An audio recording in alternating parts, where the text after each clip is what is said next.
Okay, welcome. Can you see me back here? I am the talking head, not one of the many head vases.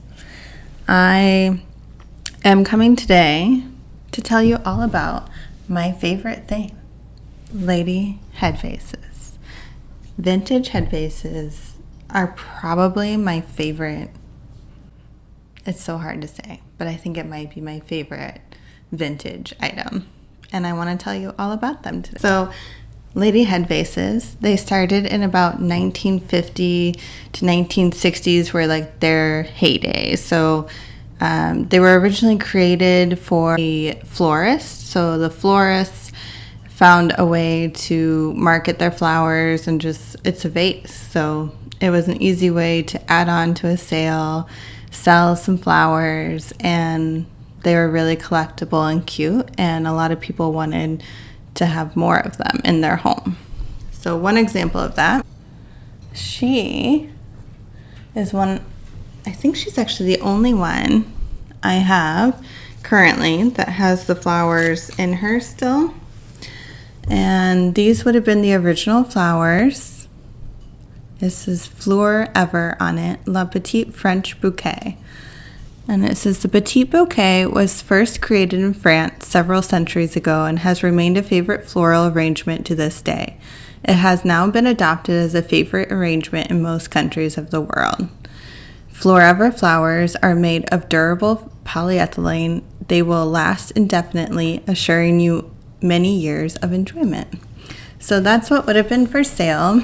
And I have found ads that are, it's just crazy, like 59 cents. Just a few cents for these really cute little arrangements. And you can see on the bottom the stamp. So the stamp is one way to know who made it, what time frame it was made in, and just understand the value of the head vase. So this one in particular was made by Napco, and it was made in Cleveland, Ohio. You can see a sticker. A lot of times they still have their stickers, which is really cool because today, as soon as I get something, I peel that sticker right off, right? So luckily, people weren't doing that back then, and they were saving the stickers. Most often, you can still find the sticker. A lot of times it's still in good shape. Sometimes even the price sticker or where they bought it at. But this one says Imports Napco, Japan. So made by Napco in Japan. She is actually one of the ladies that is known, pretty well known. She has that side ponytail and she has bubblegum pink lips, which is pretty sought after. This one has the same stamp, the Napco Japan stamp. She's actually a place card holder. So see how her hands are holding. She would have held a place card. She's also really good to hold a business card, so I like to use her if I go to any shows or anything where I'm going to sell my goods. She can hold the little antiquer card. And then you do find ones like this. This one has a sticker on it, but it was from the owner before me, and it says it was purchased in an antique shop in 1992. And it also has a number 85, which meant that it was number 85 in her collection. This one was a collection that I bought from a lady. But you can see she's a lot different than a lot of the head vases. So she has some staining and crazing in her glaze, but she's another variation. So she's still a vase, but she's definitely different than the other ones. You can see there's no manufacturer label on her. This is an example of a wall pocket. The wall pockets have the little spot to hang on the wall with a nail. They can also stand on their own. You could put flowers in them, just like you can the head vases, but they were meant for the wall. This one has an impressed stamp in it.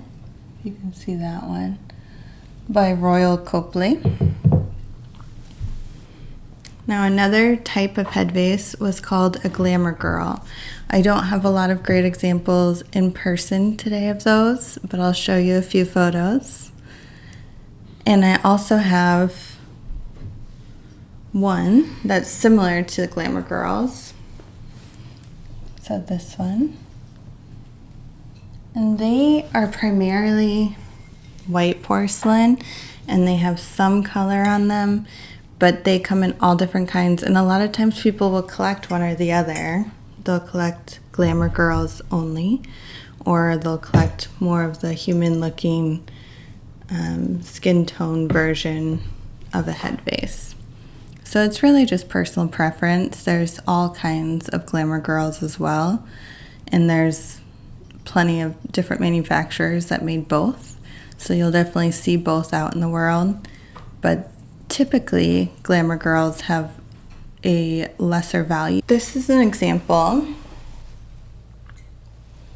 of a pair that were made to look like famous people. So that was a popular thing at the time.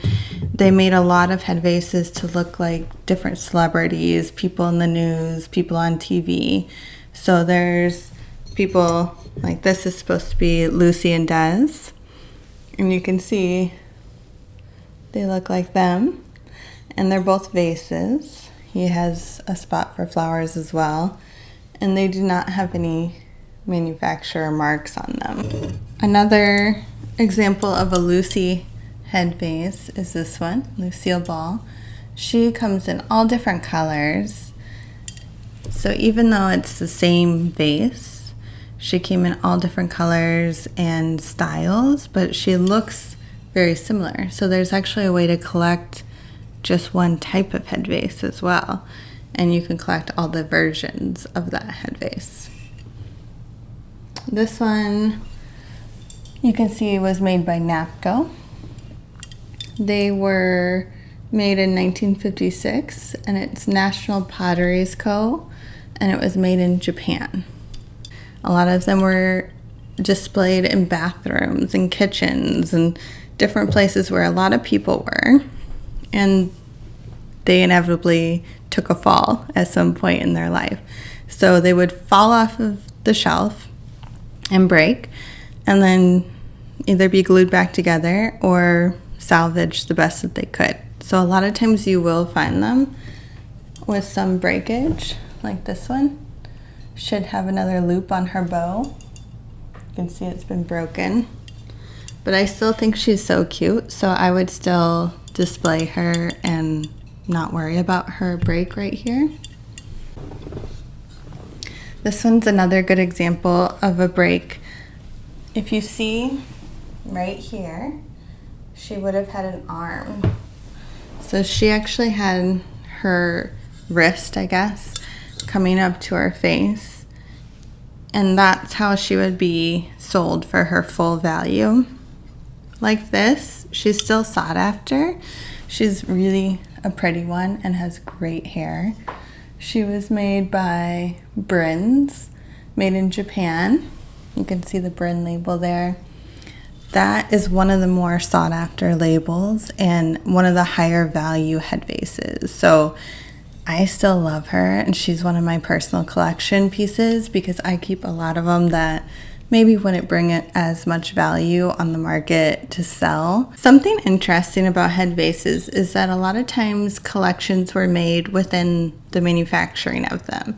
So what I mean by that is that this little lady is part of the Demure Ladies collection, but I'll show you a picture of the completed set. But these are very sought after. Just like I said about the Demure Ladies, there's different collections. There's also different painting options on some of them. So if you like this lady, she might also come in the purple. So see how she's like a lilac and she's a pink, but they look exactly the same. That's a really common thing to see in head vases. So they're both made by Napco, and they were both made around the same time. 1961 on this one, 1963 was stamped on this one.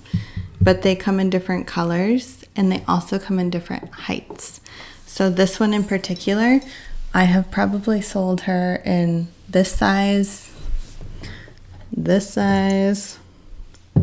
She comes in one closer to this one. And then she has a really big version like her. So you can collect the full size run as well as every color, every version. It's a really fun thing to do. So if you find one that you like, there might be other options that you can also collect in that same one. It's not across the board though. Someone like her, I've never seen in another size. So some of them only came in one size.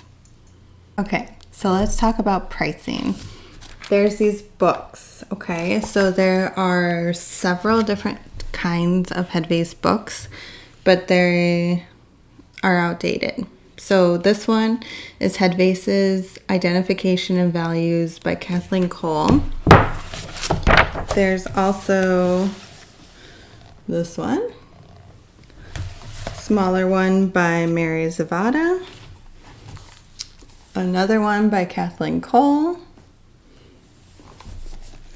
and then probably the most popular book that I hear about is the David Barron book. And this is called Collecting Head Vases, Identification and Value Guide. And it says values updated on this one, but it's still a little outdated. And it fluctuates based on what currently is in the market and what is being sought after. So there's definitely different times where things go up and down in value, just like anything else. But this was copyright 2004 and it was updated in 2006. So a lot of time has passed and the values have changed as well. So we talked a little bit about values in the book and how to find those. Probably the best way to price them, if you have questions on pricing head vases, would be to go to eBay, look at different pricings that have been completed, different listings that have sold, and just compare. So see how they're selling. That will give you a really good indication of the market value for them. If the book says it's worth $200, but all the recent sales have been $75, probably best to price it around $75. Now that all depends on how good yours is compared to how good the other one was that sold. So if theirs sold and it was Lucy with her broken bow, that's going to bring down the value. So if yours is in pristine condition, perfect condition, you can sell it for the top price. One of the most sought after, try to show you a picture because I don't have her, is right here. Do you see her? The heart one. Or sorry, the love one. There's another one with a heart necklace, but she is made by Bryn's. She's 7.5 inches tall, and she's in the book for $2,400, and I have seen her go for that. So there are a few that are worth a lot of money, and it can, again, just like any other antique or vintage item, can go up and down. It just depends on how bad that person currently in the market wants that head vase and how much they're willing to spend on it. There's also male head vases. So not only lady head vases, but there are a few males. This one. There's a few men, not a lot, but there are a few. There were also a lot of different kind of giftable one, but it's kind of cool because there's a bride, there's a nun, there's all these different occupations. The nurse, she's very, very sought after. All the nurses in the world would love to have one of her, I think. But there's a lot of different versions that you could give as a gift for someone. So they really locked into that, and all the manufacturers kind of made their own versions. Another thing to look out for are reproductions. This one is one that I see a lot. Okay, so she's really pretty, but she is a reproduction. You can see she doesn't have a tag. That doesn't mean for sure that she's a reproduction, but you do kind of get to know how shiny she is. Also, isn't only rule, a rule to live by, because she's really shiny, but she is a real head vase. And this one was one that was just made that way, okay? But oftentimes, they're not as cute. They're not as pretty. They're a little wonky. You can kind of tell something's wrong with that head vase. And that's kind of a good tell on, is it real or is it not? It's often a copy of a really popular one as well. So if you see that Love one, but she looks more like this, or maybe her eyelashes are all one big line and her hands don't look right or something, that would be a good tell as to maybe it's a reproduction. Headhunter, if you're someone who's a collector of the Lady Head Vases, that might be a fitting name for you. So if you like my shirt, shameless plug, they're on my website, theantiquer.com. I have other versions as well. This shirt was made using a picture of her. So this is actually the head vase that is on my shirt. And she's a giant one. Look how big she is. She's probably the biggest one I've ever found. The Wayfair magazine. I got this the other day. Isn't that funny? It's a modern head vase with the flowers, and it's holding toothbrushes. So it's still in today. You never know what you're gonna see. I see them occasionally at places like Target. Has a head vase that looks like a little planter in their gardening section, and it's super cute. They can put a plant in it and it looks like it's hair coming out of the head vase. So I hope you have enjoyed this, and if you want any more information, check out The Antiquer and follow along for more head vases.